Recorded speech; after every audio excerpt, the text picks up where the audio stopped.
was thinking about you guys last night. It's like, how can I explain this to them? The idea would be is that you would, if you did this correctly, you would essentially make it so that there was a seamless transition between each person that was working. And the difficulty of that is that you guys are all different abilities. So, and this is what makes it hard. Essentially what would have to happen with 4 people, different abilities, is if you are willing to, you have to be comfortable with the idea that this person's stronger than me or I'm stronger than that person. It's how you break up the work. So it's like how the work gets broken up among the riders is what's different. I mean, based on how strong Maggie is and the way the course is, since she's the strongest person, to tell you the truth, I probably would have her do a lot of the work early in, like for miles, kind of thing. Because you're timed off the 3rd rider, right? And I think if Maggie goes for it, Grace gets the axe, is what ends up happening, And then you're in trouble. As soon as that happens, if anything happens to another person in the group, you have to stop. That's it. You have to stop. You have no other choice. I thought only 3 had to come across the finish line. That's right. And it's the 3rd one, right? It's the 3rd one. But if something happens to the 4th person right away, then that's it. You have to stop. Like you flat or something? You flat. Right. That would be the worst case scenario, is that you would flat during the race when you are down to 3 riders, and then you have to stop and fix it. I mean, if that's your worst case scenario, So my thing would be is that you take your strongest rider, Maggie, and have her ride for like Just pull. Just pull. Just like that ride last week. Yeah. She just pulled us around. Yeah, and the thing is, Sounds great. It sounds excellent. Well, because what happens is like that'll keep the 4th rider in contact, keeps the group together. Let her get tired out. Once she becomes so that her relative ability starts dropping down to everybody else's level, at that point, start bringing everybody. Then start doing the pace line rotation. Then start doing the pace line rotation, and it could be just the 3 strongest riders, and the 4th person still sits there, just in case anything happens, and there's like a hill somewhere on the course, maybe about, I forget, 3 miles ago or something, there's a little steeper hill on the course, and that might be the point where you make the decision, like, that the pace ramps up, and if the 4th rider has trouble, then you're like, okay, we're going to go on and take the risk of, like, if there's a problem, whatever. The 4th rider should obviously continue to keep riding hard. They don't have to kill themselves, but they should keep going. And then take the risk to ride to the finish line as a group at the highest speed you're able to maintain without splitting up. I mean, that's how I would tell you to do it. Are we going to save anything by not rotating if Maggie just pulls for half of it, 2/3 of the way? Yeah. I think if she pulls for a while, I think what you would have is that you would start evening out the difference between the group, and then at some point it would make more sense to have everybody rotate. Okay. And I think that's really what it comes down to. So the second person's going to have to know when she's getting there. There. And then she's going to have to basically say, I mean, realistically, I think you would ride behind Maggie and say, all right, now we're going to start rotating. And Grace, I would tell you to just sit on, and have, those 3 do the work, rotate through, and then once you're get all the glory, none of the work. And then, I mean, as soon as you feel like, all right, we're going to get, coming up to this hill, then start taking the rotations, and then take the risk of making it over the hill or maybe not. It doesn't matter at that point. You've done everything to contribute that you possibly can.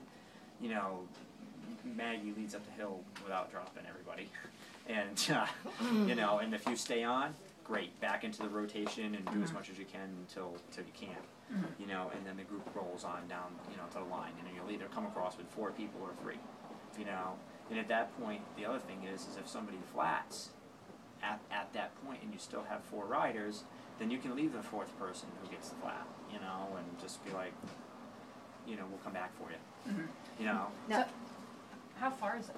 10 miles approximately, 16 kilometers, so it's a little longer than Monday night. Okay. But the course is like, it's more climby than Charleston is, so it's not as fast as that. It's like what we did in Killington. It's 400 feet of elevation climb.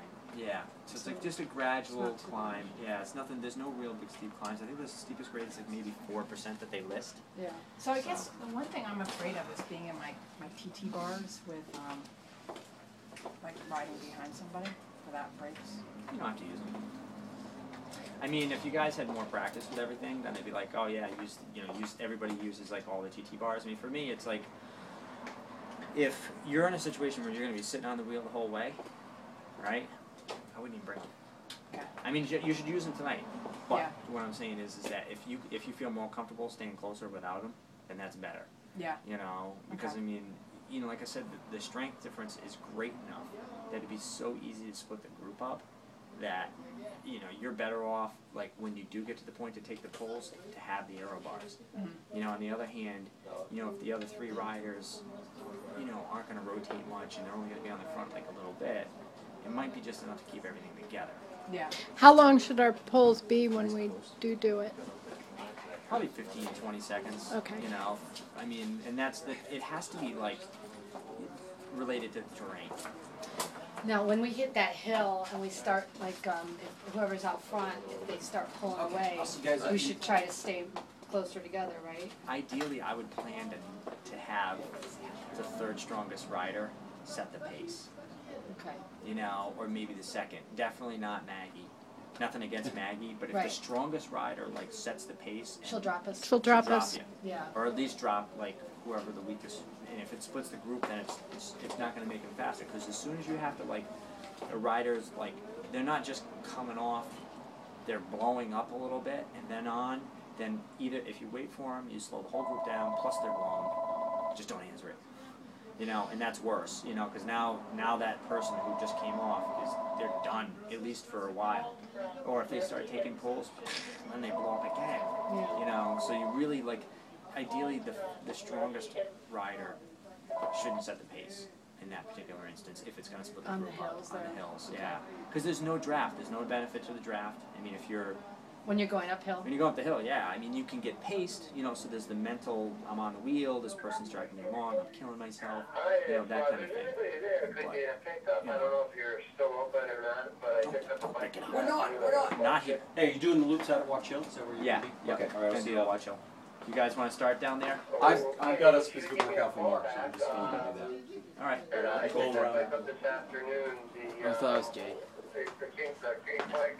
So basically, yeah, the rider who's setting the pace has to be able to feel the other people's effort. I know it sounds really Say that again. they have to be able to feel the other rider's effort. Okay. I mean, and again, it's like if you're doing this and you're focused on this, then a lot of times what's going on behind you just disappears.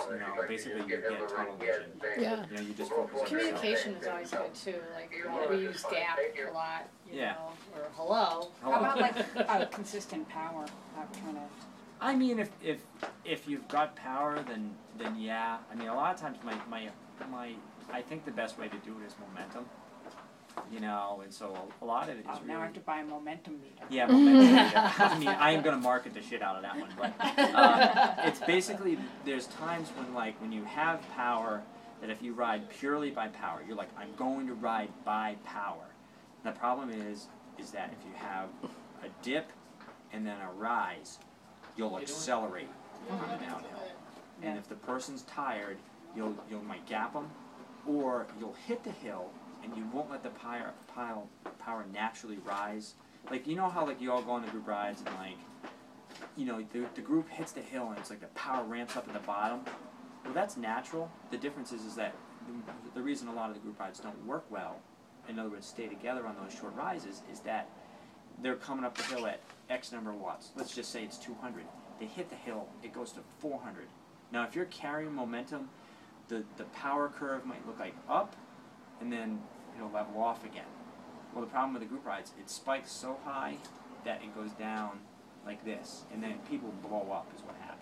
So what I'm trying to say is if you ride with momentum, you'll have an increase in power at the bottom of the hill, but then it'll kind of level off.